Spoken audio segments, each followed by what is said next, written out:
Hello বন্ধুরা, কেমন আছো তোমরা? তো দেখো বুবু পিছন ঘুরে বসে আছে কেন বলো তো? বুবুর মাথায় খুব উকুন হয়েছে, তাই আমি একটা ঘনচুরুনি বাজার দিয়ে কিনে এনেছি। এই দেখো, তো বুবুর মাথাটা একটু আঁচড়াচ্ছি, দেখি কটা উকুন বেরোচ্ছে বুবুর মাথা দিয়ে।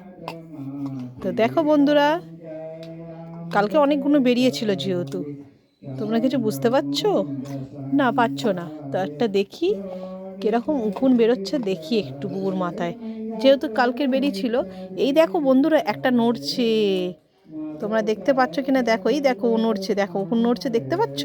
ভালো করে দেখো তোমরা, এই দেখো নড়ছে উকুনটা, দেখেছো? এই দেখো, এই দেখো নড়ছে উকুনটা, দেখেছো? তোমাদেরকেও দেখালাম, বন্ধুরা দেখে নিয়েছে ঠিক উকুন।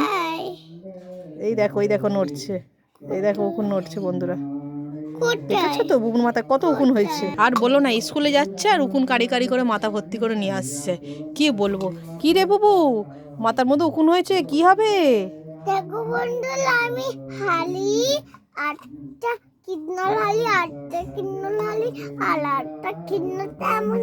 আচ্ছা, কৃষ্ণর হাড়ি নিয়েছো তুমি, ঠিক আছে, কিন্তু তোমার মাথায় উকুন হয়েছে, কি করবো? ন্যাড়া করে দেবো নাকি?